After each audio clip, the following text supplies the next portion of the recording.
je donne la parole sans plus tarder à Françoise Rossignol, ce qui nous permettra après d'avoir, je l'espère, un petit temps d'échange entre nous. À vous, Madame Rossignol. Merci à vous. Vous n'allez pas être surpris d'entendre que ce que je vais dire est plus complémentaire, est essentiellement complémentaire par rapport à ce qu'a exprimé Monsieur Bossuge. Alors, qui est le Club des villes et territoires cyclables et marchables? C'est une association de collectivités qui, ça n'est pas un label, ce sont des collectivités qui veulent développer les pratiques des modes actifs. Alors, au départ, le vélo, mais très vite, nous nous sommes aperçus qu'il ne faut absolument pas opposer vélo et marche et que les modes actifs sont complémentaires et doivent être complémentaires du transport public. Et que là, on a une vision globale de la ville, d'une ville apaisée. On a parlé des limitations de vitesse, nous militons pour le 30 km/h, une vision de la ville, une vision de l'urbanisme. Alors, c'est particulièrement notable lorsqu'on parle des enfants. Alors, les premiers, ce qui paraît évident lorsqu'on parle des politiques cyclables, c'est bien sûr la question des infrastructures. Donc, la question des infrastructures, elle se pose de façon forte en termes financiers, en termes de volonté politique, mais aussi en termes financiers. Et lorsque vous nous demandez quelle est l'action, eh bien, c'est d'une part des échanges de bonnes pratiques entre les collectivités, et ce que nous avons vu juste avant avec le CRMA est tout à fait dans l'esprit de la manière dont nous travaillons, mais c'est aussi de demander à l'État les moyens de travailler et de travailler efficacement. On sait qu'aujourd'hui, les finances des communes sont particulièrement contraintes. Et donc, il est important que nous puissions être accompagnés pour développer. L'objectif, c'était 2,5 milliards pendant le mandat pour les pistes cyclables. Le plan vélo du gouvernement nous annonce 200-250 millions. Bien, c'est un verre à moitié plein. Nous insistons aujourd'hui pour que, effectivement, ce plan soit mis en œuvre et qu'il y ait une vraie vision interministérielle qui est annoncée, qu'on attend aussi toujours, puisqu'il faut pouvoir associer les différents éléments d'urbanisme, mais aussi pédagogiques, de conviction, qui doivent amener à davantage travailler en vélo. Donc, en vélo, nous travaillons avec les usagers, nous travaillons avec les autres associations de vélo, dont ce que nous appelons l'Alliance pour le vélo, mais nous travaillons aussi dans une alliance pour la marche avec Rue de l'Avenir, la Fédération française de randonnée, Place aux piétons, etc. Donc, un travail qui se veut synthétique, parce que finalement, les collectivités sont garantes du partage de l'espace. Et notre slogan pour 2023, c'est une reconquête spatiale. Effectivement, dans les villes, il faut que la marche, le vélo, à côté des transports en commun, en symbiose avec les transports en commun, mais aussi du transport individuel automobile, mais que le vélo et la marche trouvent toute leur place. Alors la législation qui évolue permet de le faire, mais les infrastructures sont quelque chose d'essentiel. Alors c'est d'autant plus essentiel qu'une demande forte des nouveaux cyclistes, c'est la question de la sécurité. Lorsqu'on demande aux cyclistes pourquoi ils n'utilisent pas davantage le vélo, la première raison qui arrive est celle de la sécurité, en particulier lorsqu'il s'agit des enfants. Et là, on est sur un paradoxe, puisqu'effectivement, la tranche d'âge qui utilise le moins le vélo et quelque part parfois la marche aussi, ce sont les jeunes. Alors, il y a un véritable enjeu global de développement des publics. Le vélo électrique l'a en partie permis en élargissant le périmètre d'opportunités du vélo, en élargissant les publics, les seniors, les personnes qui sont un peu moins sportives et qui y trouvent une aide. Ce n'est pas le cas pour les jeunes. Pour les jeunes, on s'interroge beaucoup parce que effectivement, les infrastructures sont extrêmement importantes, mais pas que. Alors, on voit énormément d'exemples de travail où les collèges en particulier, parce qu'on sent bien que le passage au collège est un moment stratégique. Finalement, l'école, on est dans le quartier, on connaît bien, et on voit bien d'ailleurs dans les statistiques que la part de la marche reste extrêmement importante. Que la part du vélo le soit moins, on peut le comprendre en fonction de l'âge et de l'autonomie des enfants et de la proximité, mais c'est quand même un créneau à travailler. Il faut qu'il y ait des réflexions sur les itinéraires, il faut qu'il y ait des parkings vélos dans les écoles pour initier une démarche. Mais on sent bien que le collège, c'est c'est une étape importante. Alors, effectivement, lorsqu'on est à plus de 3 kilomètres, c'est le transport scolaire qui est la règle.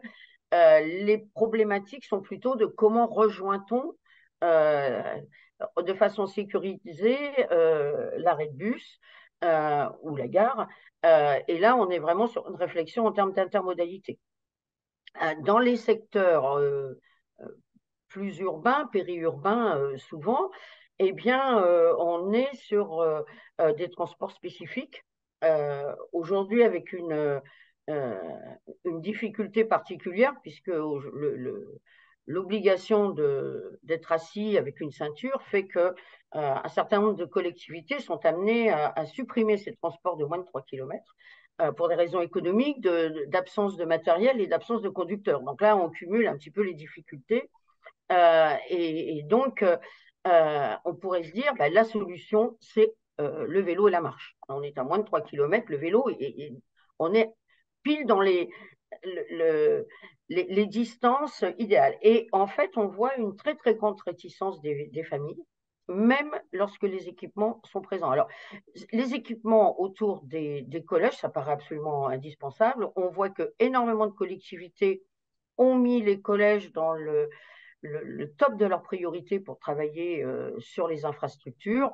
Alors, vous en avez cité plusieurs. Moi, je pourrais citer Montpellier, hein, qui a mis dans son réseau en chef de file, finalement, en point essentiel, ce sont les collèges.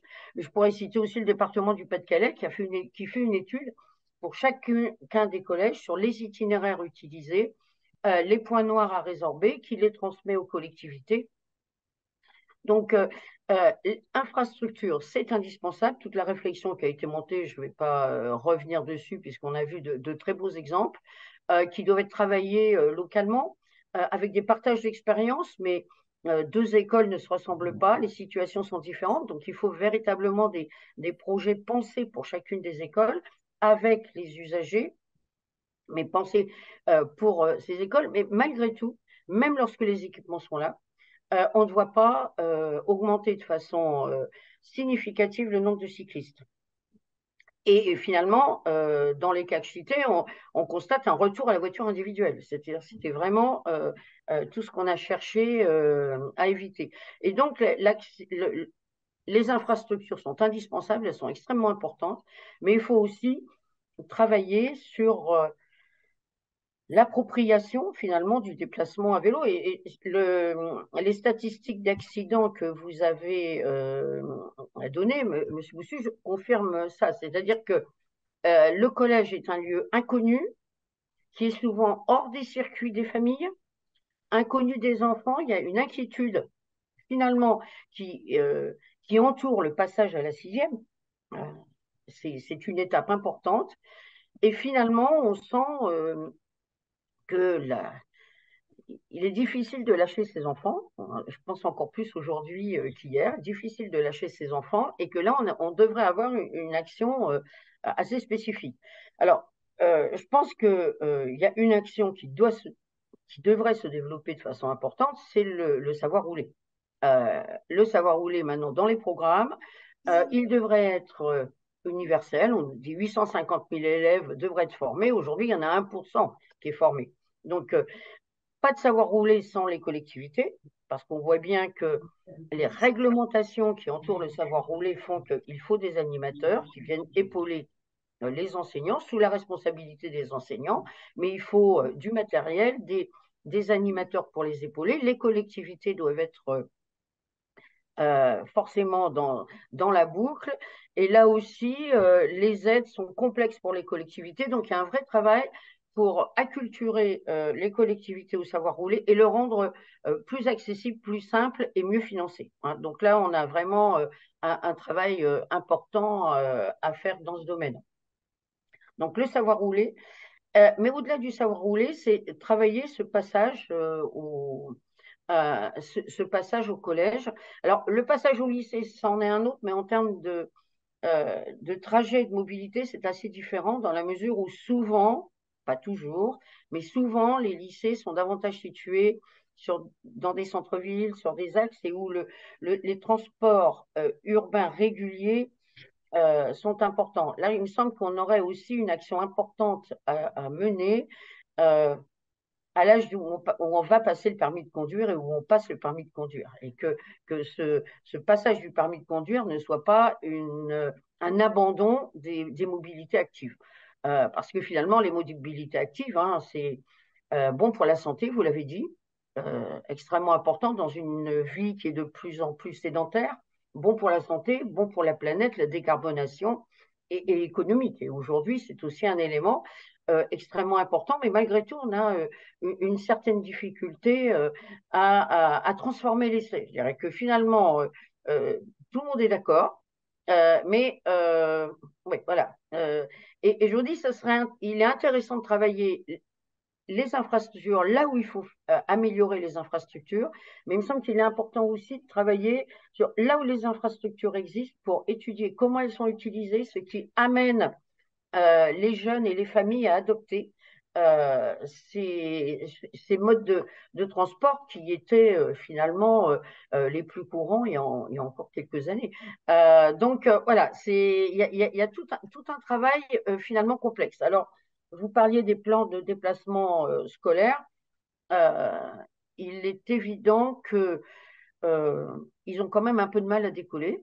Ça paraît tout à fait euh, bon, tout à fait souhaitable. On a une double difficulté, c'est qu'on est sur une compétence partagée entre l'éducation nationale et les collectivités. Euh, bon, pour avoir expérimenté d'en parler aux chefs d'établissement, ça ne fait pas vraiment partie de leur culture. Euh, S'il y a des cellules dans les rectorats, mais entre la cellule du rectorat et le terrain, bon, faut comprendre qu'un chef d'établissement ait une multitude de préoccupations et que les mobilités ne soient pas vraiment sa spécialité. Donc, il faut pouvoir accompagner sans prendre la place. Il faut une véritable expertise dans la collectivité et les collectivités n'ont pas non plus toujours cette expertise.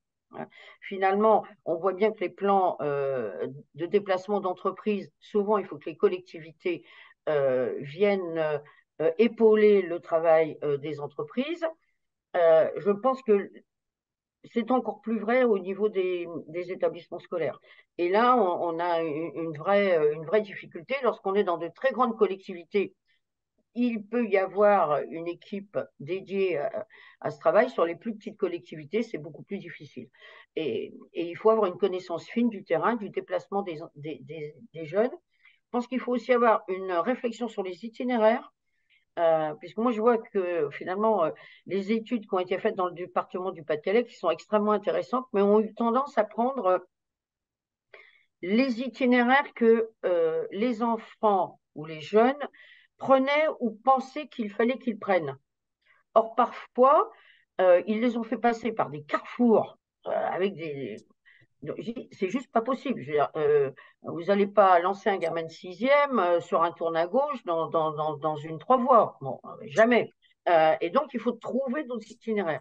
Et ce travail, je dirais, d'acculturation que l'itinéraire vélo ou l'itinéraire marche n'est pas le doublon de l'itinéraire automobile, me paraît extrêmement important. Parce que finalement, un certain nombre, il faut que la marche et le vélo soient désirables. Euh, on sait que finalement, on est prêt à allonger un peu son trajet pour que ce soit agréable et sécure. Les deux allant souvent ensemble. Et donc, il faut aussi voir le déplacement autrement, et ça n'est pas juste un doublon de ce qu'on fait en voiture. Par où passe-t-on? les points à travailler ne sont pas les mêmes que ceux à travailler pour la circulation automobile. Et c'est toute cette réflexion qui doit être menée, que une association peut aider à promouvoir par le partage des expériences et des bonnes pratiques, euh, avec aussi, bien entendu, un aspect de lobbying, parce que les collectivités ne peuvent pas tout faire seules et qu'il faut de vrais plans d'État. C'est-à-dire tous les pays qui ont développé le vélo, on parle allez, des Pays-Bas, du Danemark, etc. Mais eux, c'est dans les années 70 qu'ils ont investi de façon massive. Et c'est aujourd'hui que les résultats se marquent pleinement. Donc il faut avancer dans le temps, mais avec une vraie volonté politique globale de l'ensemble des collectivités, mais aussi du niveau national. Bien, merci, merci Madame Rossignol. Je ne sais pas si Monsieur Boussuge veut réagir par rapport à ces interventions ou s'il y a des remarques. Moi, je dirais simplement, je reprends un qualificatif. Effectivement, on n'est pas là pour opposer les modes, mais et vous avez dit que la marche et le vélo doivent être désirables. Effectivement, je pense que c'est bien l'idée. Il n'est pas question d'imposer, il est question d'inciter.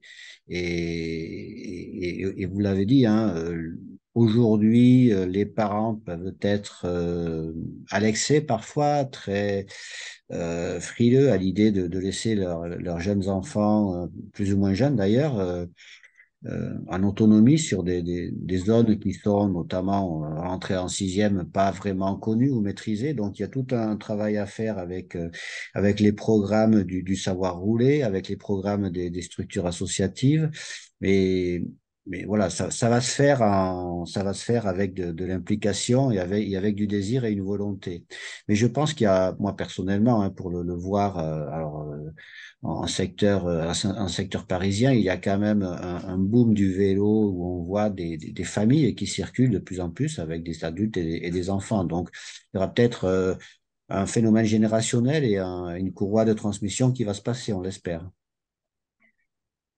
Il y a certainement une question spécifique sur les filles. Elles ont une réticence, elles considèrent que, voilà, euh, à l'âge de l'adolescence, une forme de rejet du vélo qui est assez surprenant et qu'il faut certainement travailler de façon un peu spécifique, leur donner à rêver, parce que finalement, c'est parfois un peu contradictoire. Ils ne veulent pas faire de vélo, puis tout d'un coup, ils prennent une trottinette et zoom. Alors là, la question de la sécurité semble se poser beaucoup moins, alors que les statistiques prouvent l'inverse, hein. Donc voilà, il y a aussi, il faut travailler sur le plaisir, la désirabilité. Bon, finalement, entre pairs, c'est un âge où on veut être ensemble. Donc il y a certainement aussi à travailler parce que finalement, le mode de transport individuel, c'est un âge où on aime le vivre plus en collectif. Et finalement, l'intérêt du transport en commun, c'est de se retrouver.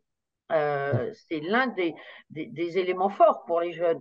Se retrouver à l'arrêt de bus, se retrouver dans le bus, c'est vécu positivement. Et donc, il faut trouver les leviers qui leur feront vivre le vélo et la marche de façon positive.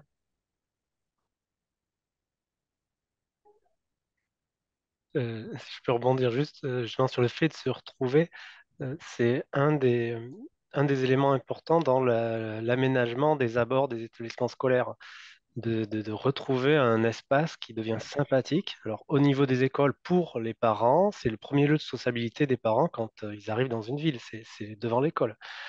Et pour les enfants, le fait de se retrouver sur cet espace-là. Euh, Par contre, au niveau collège, ce que la métropole de Lyon avait repéré, c'est qu'il fallait faire attention aux difficultés des effets de groupe que ça peut engendrer, des groupes devant des collèges en termes de harcèlement, notamment, euh, peu de sécurité aussi, parce que, on est peut-être moins attractif quand on est en très grand groupe que quand on est moins nombreux. Et voilà, l'aménagement, en fait, ne sera pas regardé de la même manière euh, à ces âges différents. Tout à fait. Le regroupement devant le collège, je n'ai pas vécu du tout de la même façon Mm. que le regroupement devant l'école. Ça, Ça me paraît absolument essentiel, oui. Donc, ce qu'on peut voir, enfin, ce qu'on peut noter en écoutant vos deux interventions, c'est que l'expertise, quelque part, on l'a. L'analyse des flux de déplacement devant les écoles, devant les collèges, devant les lycées, etc., on l'a. La méthodologie, les guides méthodologiques existent. Hein, le CMA, vous êtes bien placé pour pour l'avoir fait. Mais l'ADEME qui vient de rendre un rapport sur l'écomobilité à vélo des collégiens et lycéens l'a fait également. On s'aperçoit que les plans de déplacement scolaire dont on parle beaucoup aujourd'hui, euh, on a tous les outils nécessaires pour pouvoir les développer autour et les réalisations que vous nous avez fait voir, Cédric Boussu, le montre, euh, reste qu'en termes de bilan, et là je rejoins Madame Rossignol, les plans de déplacement scolaire restent quand même particulièrement à la traîne, quelque part, excepté sur quelques sites pilotes qui vont effectivement avoir réussi. Là où il y a eu une vraie réussite avec une analyse des flux autour du collège, comment viennent les enfants, comment amènent les parents leurs enfants à l'école, euh, ils le font et ça pose un certain nombre de questions. Et s'il n'y a pas un collectif de parents d'adultes qui, dans la communauté scolaire, se saisissent vraiment de cette problématique, alors, eh bien, il y a des réflexions entre aménageurs, entre politiques, entre collectivités, entre enseignants, mais quelque part, un carapate, un caracycle, c'est avant tout l'implication des parents. Il faut que ces parents soient mobilisés, il faut qu'ils soient volontaires pour, par exemple, chaque matin, prendre leur vélo pour accompagner les enfants qui vont se rendre au collège. Je dirais que on est à ce moment-là, je vous pose la question, comment arrive-t-on à mobiliser? Est-ce qu'il faut passer par des associations de parents d'élèves? Est-ce que les associations de cyclistes, on va dire, font ce travail-là? C'est vraiment une question, parce qu'on s'aperçoit qu'on a tout pour réussir ces plans de déplacement scolaire, et on s'aperçoit que notamment en zone rurale, eh bien, malheureusement, c'est pas encore, comment dire, la pleine réussite. C'était une question. Hein. Euh, Moi, je vous dirais que on a une vraie question sur l'ingénierie quand même.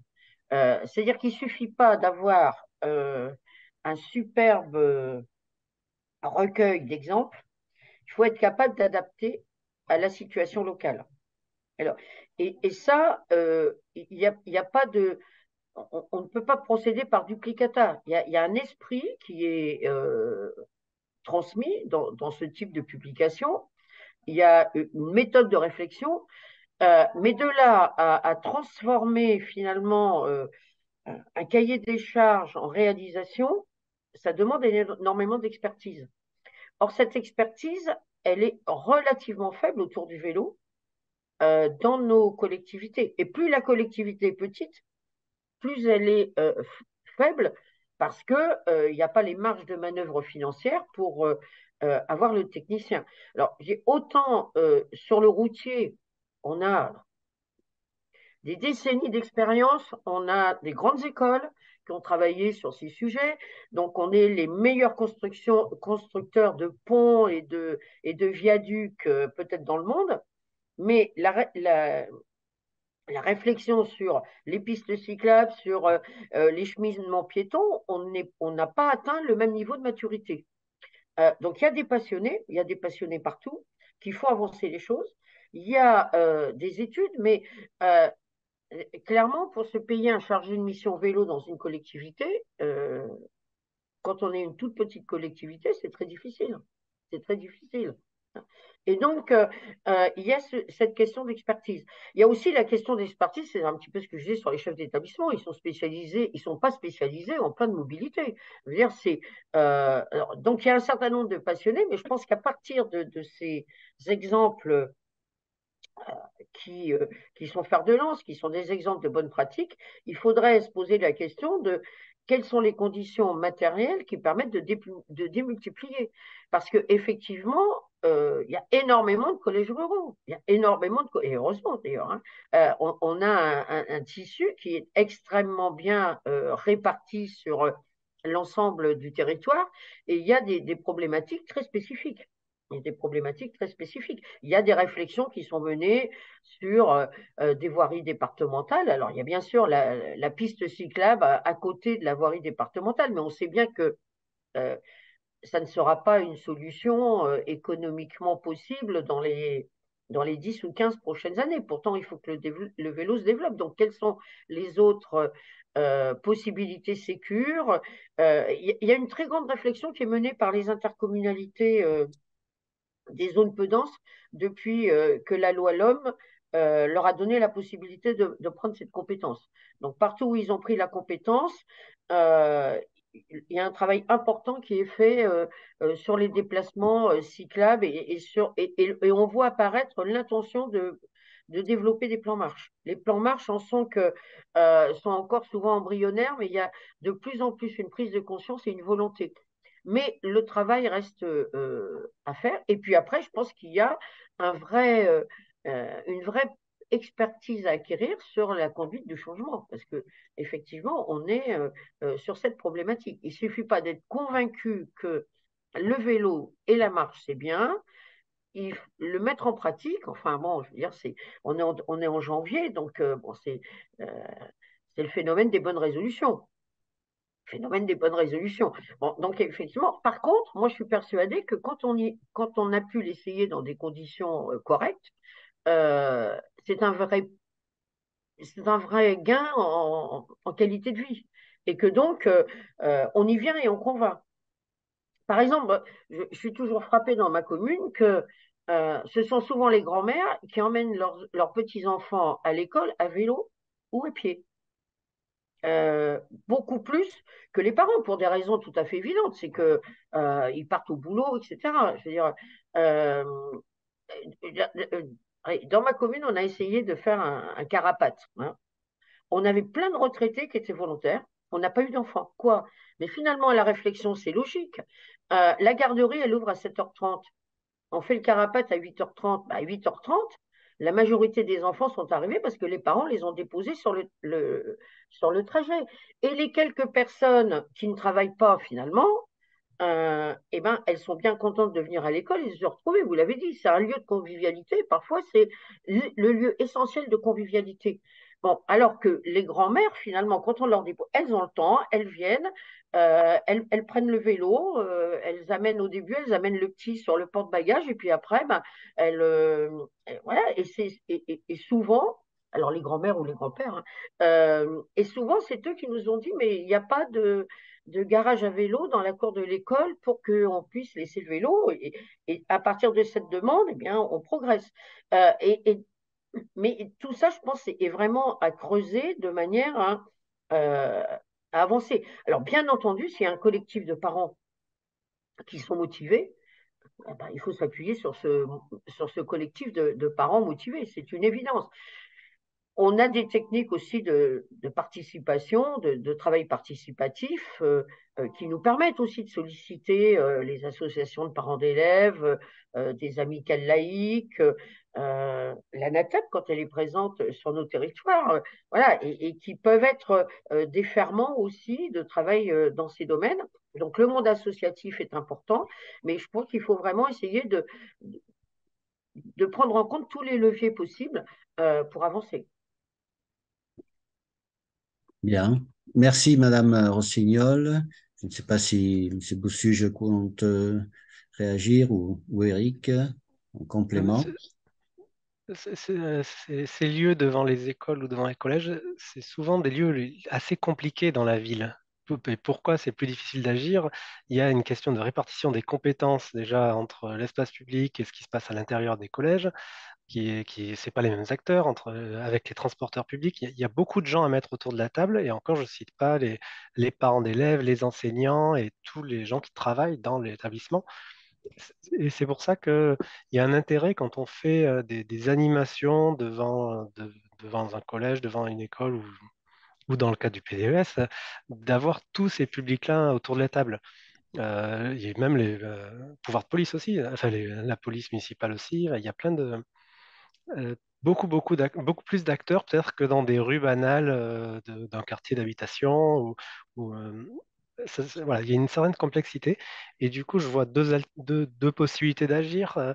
La première, c'est de travailler sur les endroits faciles. Ce qui a été fait dans certaines métropoles qui ont dit bah, une rue où il y a très très peu de trafic, mais une école, et il n'y a pas d'entrée de garage, bah, commençons par celle-là.